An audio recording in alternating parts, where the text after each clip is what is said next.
الحمد لله نحمده ونستعينه ونستغفره ونؤمن به ونتوكل عليه ونعوذ بالله من شرور أنفسنا ومن سيئات أعمالنا ونعوذ بالله من شرور أنفسنا ومن سيئات أعمالنا من يهده الله فلا مضل له ومن يضلله فلا هادي له ونشهد أن لا إله إلا الله وحده لا شريك له ونشهد أن سيدنا ونبينا ومولانا محمدا عبده ورسوله أرسله إلى كافة الناس بشيرا ونذيرا وداعيا إلى الله بإذنه وسراجا منيرا صلى الله تعالى عليه وعلى آله وأصحابه وبارك وسلم تسليما كثيرا كثيرا أما بعد فأعوذ بالله من الشيطان الرجيم بسم الله الرحمن الرحيم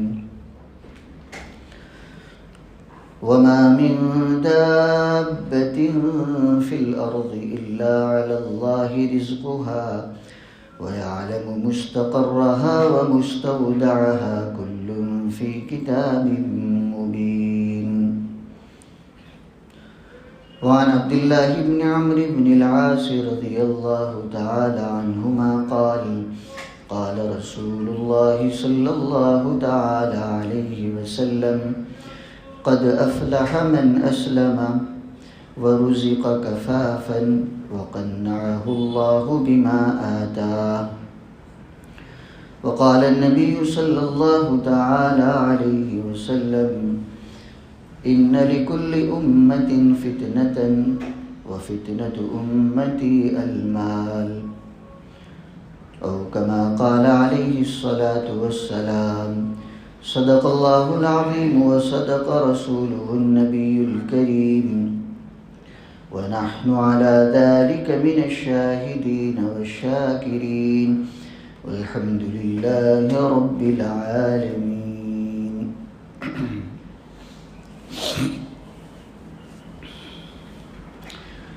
جو آیت پڑھی گئی خطبے میں اس کا مفہوم یہ ہے کہ روئے زمین پر جتنے بھی جاندار ہیں اللہ تعالیٰ نے ان کے رزق کی ذمہ داری اپنے اوپر لے رکھی ہے. اس میں میں اور آپ اور دنیا کے تمام انسان بھی داخل ہے کہ ان کے رزق کا ذمہ اللہ تعالیٰ نے اپنے ذمے لیا ہے. اور یہ جاندار کہاں کہاں ٹھہرے گا، اس کا مستقل مقام کہاں ہوگا، اس کا عارضی مقام کہاں ہوگا، باری تعالیٰ فرماتے وہ ہم سب جانتے ہیں. وہ اپنے مستقل ٹھکانے پر ہو وہاں بھی ہم اس کا رزق اس کو پہنچائیں گے، اور عارضی ٹھکانے پر گیا ہو وہاں بھی ہم اس کا رزق پہنچائیں گے. بھئی ہم سب صورت میں رہتے ہیں، صورت دنیا کے اعتبار سے یہ مستقل ٹھکانہ ہے، اور آدمی کو اپنی ضرورت کی وجہ سے، تجارت کی ضرورت کی وجہ سے، رشتہ داروں کی ملاقات کی وجہ سے یا کسی اور غرض کی وجہ سے صورت کے باہر بھی آنا جانا رہتا ہے، کچھ دنوں کے لیے، کچھ وقت کے لیے. وہ ہمارے عارضی ٹھکانے ہیں. باری تعالیٰ فرماتے ہمیں سب معلوم ہے کہ تم مستقل ٹھکانہ تمہارا کہاں ہے، عارضی ٹھکانہ کہاں ہے. جہاں بھی ہوں گے ہم تمہارا رزق تم کو پہنچائیں گے، اور ہر ایک کا کتنا رزق ہے وہ ہم نے طے کر رکھا ہے لوح محفوظ میں. نہ کسی انسان کو اس سے زیادہ مل سکتا ہے نہ اس سے کم ملے گا. یہ آیت پاک کا مفہوم ہوا. نبی کریم صلی اللہ تعالیٰ علیہ وسلم کا جو ارشاد ابھی خطبے میں پڑھا گیا، اس کے راوی ہیں صحابی حضرت عبداللہ ابن عمرو ابن العاص رضی اللہ تعالیٰ عنہما. یہ خود بھی صحابی ہے، ان کے والد بھی صحابی ہے. وہ فرماتے اللہ کے رسول نے ارشاد فرمایا کہ جو آدمی اسلام لایا، مسلمان ہوا، وہ رزق کفافن، اور اس کو ضرورت پوری ہو جائے اتنا رزق اللہ تعالیٰ نے دے دیا. اور تیسری بات کہ اللہ نے جتنا رزق دیا ہے اس پر قناعت کرتا ہے، اس پر خوش رہتا ہے۔ تو یہ 3 باتیں جس میں پائی جائے، نبی کریم صلی اللہ تعالیٰ علیہ وسلم فرما دے ایسا شخص کامیاب ہو گیا، دنیا اور آخرت کی خوشحالی اس نے پا لی۔ تو اس میں ہمیں یہ دیکھنا ہے، پہلی بات تو ایمان کی ہے۔ ظاہر ہے اسلام اور ایمان کے بغیر تو کامیابی مل ہی نہیں سکتی، لیکن آگے جو 2 باتیں حضور نے فرمائی اس میں یہ ہے کہ رزق اس کو بقدر ضرورت ملا ہے۔ ضرورتیں آدمی کی جو کھانے پینے کی، پہننے اوڑھنے کی، رہنے سہنے کی، اللہ نے اس کو اتنا رزق دیا ہے کہ اس کی ضرورتیں پوری ہو جاتی ہیں۔ اور تیسری بات جس میں اکثر لوگ مار کھا جاتے ہیں کہ اللہ نے جتنا دیا ہو اس پر وہ قناعت کرتا ہے، مزید حرص اور لالچ کے چکر میں نہیں رہتا، بلکہ خوش ہے کہ اللہ تو جو روزی دے رہا ہے میرے لیے، میرے محتاجوں کے لیے بہت کافی ہے، وافی ہے۔ اللہ کے دیے ہوئے پر قناعت کرتا ہے، خوش رہتا ہے۔ تو حضور فرماتے ایسا شخص کامیاب ہو گیا، دنیا اور آخرت کی خوشحالی اللہ نے اس کو عطا کر دی۔ ایک اور روایت میں نبی کریم صلی اللہ تعالیٰ علیہ وسلم ارشاد فرماتے ہیں جس بندے کو امن اور اطمینان والا مکان مل گیا جس میں وہ آسانی سے رہ رہا ہے، اس کو دشمنوں کا کسی طرح کا کوئی خوف اور اندیشہ نہیں ہے، اطمینان والا گھر مل گیا، وہ غور کرنا یوں نہیں کہا بنگلہ مل گیا، اطمینان والا گھر مل گیا، چاہے چھوٹا ہو، چاہے بڑا ہو، چاہے فلیٹ ہو، چاہے خود کا مکان ہو، لیکن وہاں وہ اطمینان سے رہتا ہے۔ آگے حضور فرماتے اور اس کو تندرست جسم اللہ نے دیا، اس کے جسم میں کوئی مہلک بیماری نہیں ہے۔ اور نمبر 3 کہ ایک دن کی ضرورت جتنی ہے اللہ نے اس کو عطا کر دی۔ تو نبی کریم صلی اللہ تعالیٰ علیہ وسلم فرماتے ہیں یوں سمجھیے پوری دنیا اللہ تعالیٰ نے سمیٹ کر اس کو دے دی۔ یہ حدیث پاک کا مفہوم ہے۔ یہ ارشادات اسی لیے سنائے جا رہے ہیں کہ اللہ کے رسول نے کیا کیا تعلیمات دی اور آج ہم کس ذہنیت کے ساتھ زندگی گزار رہے ہیں۔ آج تو میں سمجھتا ہوں جتنے حاضرین ہیں ہر ایک کے گھر میں ایک دن سے زیادہ ہی ضرورت کا سامان ہوگا، ہفتوں کا، مہینوں کا، سالوں کا، اور بعضے تو ایسے بھی ہیں جنہوں نے کئی سالوں کے اسباب اور سامان جمع کر رکھے ہیں، بلکہ پیڑھیاں در پیڑھیاں استعمال کر سکے اتنا سب جمع کر رکھا ہے۔ اس کے باوجود قناعت نہیں ہوتی، آدمی اس پر راضی رہے، اس پر خوش رہے نہیں، بلکہ مزید بڑھانے کے چکر میں اور فکر ہی میں رہتا ہے۔ اس کا نتیجہ یہ ہوتا ہے کہ جب آدمی قناعت کی نعمت سے محروم ہو، اللہ کے دیے ہوئے رزق پر راضی رہنے کے بجائے مزید حاصل کرنے کی فکر میں جب وہ رہتا ہے، تو جو مال والی نعمت کا اصل مقصد ہے، دل کا سکون، طمانینت، دلی قرار، طبیعت میں قرار، یہ سب چیزوں سے وہ محروم رہتا ہے۔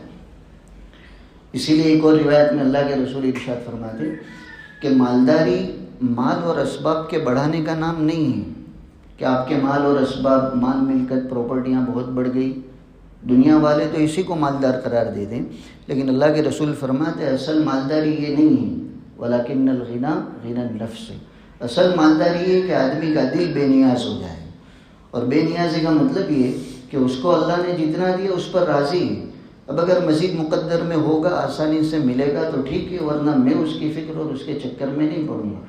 تو جس بندے کو اللہ تعالیٰ نے دل کی یہ نعمت دے دی، دل کی بے نیازی دے دی، نبی کریم صلی اللہ تعالیٰ علیہ وسلم فرماتے ہیں کہ اصل مالداری یہ ہے۔ گویا ان نصوص میں نبی کریم صلی اللہ علیہ وسلم کے ان پاکیزہ ارشادات میں ہمیں تعلیم یہ دی گئی کہ رزق کا جب ذمہ اللہ تعالیٰ نے لیا ہے، اور ہم سب کا ایمان ہے کہ بندہ جب تک اپنا رزق مکمل نہیں کرتا اس دنیا سے جاتا نہیں ہے۔ آپ نے تعلیم میں بھی سنا ہوگا 2 چیزیں انسان کے پیچھے لگی رہتی ہے، اس کی موت اور اس کا رزق۔ اور یہ بھی ہمیں بتایا گیا کہ جب تک رزق مکمل نہیں ہوگا وہاں تک موت آنے والی نہیں ہے۔ تو گویا یہ تو ہمارا ایمان ہے کہ اللہ تعالیٰ نے ہمارا رزق مقدر کر رکھا ہے، اور جتنا طے کیا ہے اتنا مل کر ہی رہے گا، اس سے پہلے موت آ نہیں سکتی۔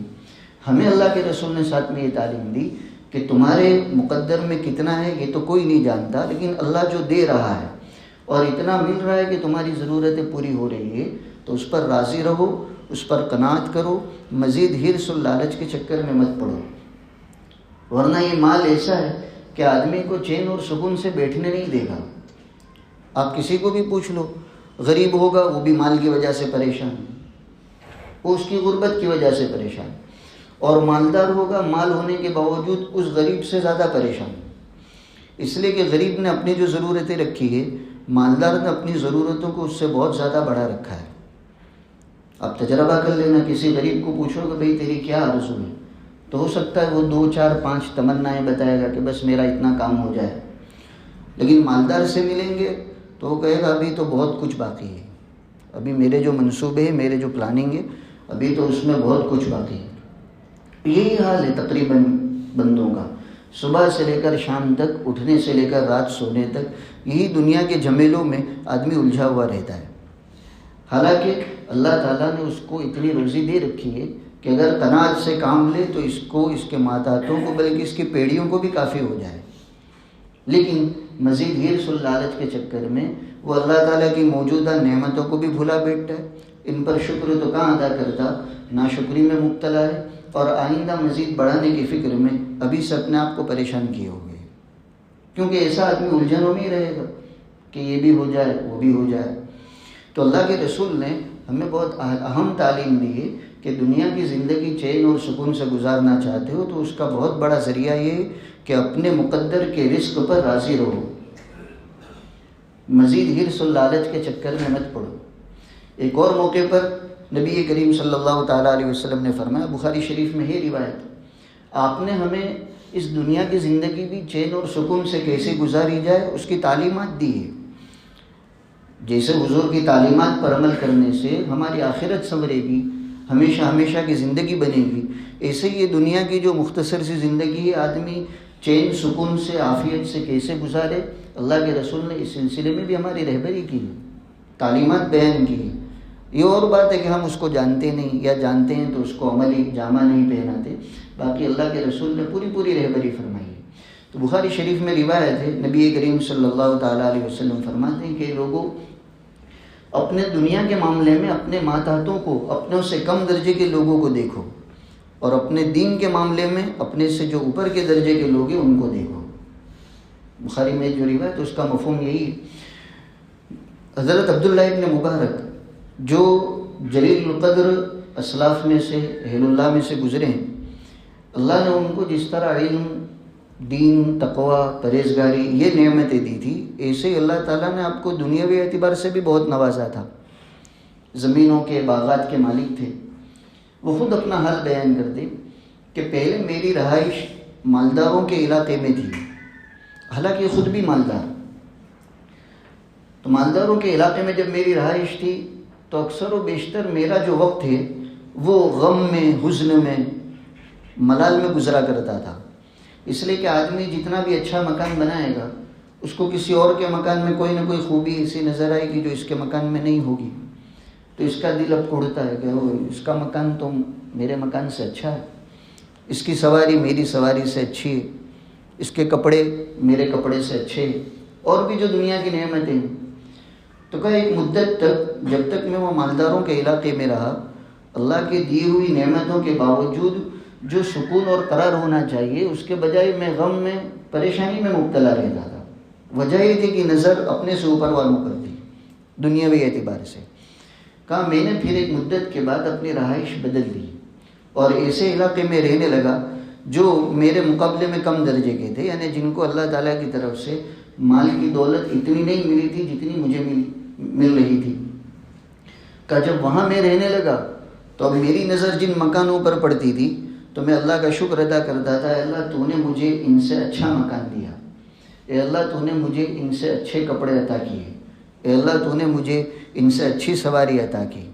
تو جو ناشکری کے جذبات تھے اور جس کے نتیجے میں حزن اور ملال میں جو زندگی گزر رہی تھی، اب اللہ تعالیٰ کے شکر کے ساتھ زندگی گزر رہی ہے اور اللہ تعالیٰ کی نعمتوں کی قدر کے ساتھ زندگی گزر رہی ہے۔ تو یہ نبی کریم صلی اللہ علیہ وسلم کی تعلیم بھی ہمیں یہی ہے۔ آج ہم نے معاملہ برعکس کر دیا ہے، الٹا کر دیا ہے۔ دین کے معاملے میں ہم اپنے سے کم درجے کو دیکھتے ہیں۔ جو آدمی 4 وقت کی نماز پڑھتا ہے، فجر کی نہیں پڑھتا، وہ بھی اس معنی کر کے خوش ہے کہ بہت سے مسلمان 4 وقت کی بھی تو کہاں پڑھتے ہیں، 3 وقت کی تو پڑھتے ہیں، میں تو ان سے اچھا ہوں۔ 3 یا 2 وقت کی پڑھنے والے وہ بھی اس معنی کر کے خوش ہے کہ بہت سے احباب ایسے ہیں جو جمعہ کے سوا مسجد کی زیارت کہاں کرتے ہیں. میں تو 2-3 وقت کی پڑھ رہا ہوں. اور جمعہ والے اس معنی کر کے خوش ہے کہ ہم جمعہ تو آ رہے ہیں، بہت سے تو سال والے ہیں، عید کے موقع پر آتے ہیں. تو دین کے معاملے میں ہم اپنے سے ماتحتوں کو، نیچے کے درجوں کو دیکھ کر خوش فہمی میں مبتلا ہے. حالانکہ اللہ کے رسول نے ہمیں تعلیم یہ دی کہ دین کے معاملے میں اپنے سے اوپر کے درجے کے لوگوں کو دیکھو. آپ کو اللہ تعالیٰ نے 5 وقتہ نمازوں کی توفیق دی ہے، تو آپ یہ سوچو کہ اللہ کے بہت سے ایسے بندے ہیں جو 5 وقتہ نمازوں کے ساتھ ساتھ تہجد کی پابندی کرتے ہیں، اشراق کی پابندی کرتے ہیں، اوابین کی پابندی کرتے ہیں. مجھے بھی آگے بڑھنا ہے دین کے معاملے میں. اگر اللہ تعالیٰ آپ کو روزانہ 1 پارہ پڑھنے کی توفیق دے دیں تو آپ کو یہ سوچنا چاہیے کہ اللہ کے بہت سے ایسے بندے ہیں جو روزانہ 3 پارے پڑھتے ہیں، روزانہ 5 پارے پڑھتے ہیں. ایسے ہی دیگر جو نیکی کے کام ہیں، آپ کو اللہ روزانہ 100 روپے صدقہ اور خیرات کی توفیق دیتے ہیں، تو یہ سوچنا ہے کہ اللہ کے بہت سے بندے ایسے ہیں جو روزانہ ہزاروں روپے کی خیرات کرتے ہیں. تو اس کے نتیجے میں آدمی کا دینی جذبہ بڑھے گا، وہ دین کے معاملے میں آگے بڑھے گا. اللہ کے رسول نے یہی تعلیم دی.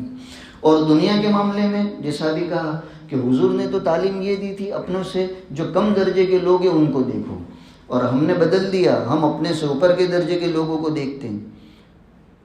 میرے مکان سے اس کا مکان بڑا ہے، میرے کاروبار سے اس کا کاروبار بڑا ہے.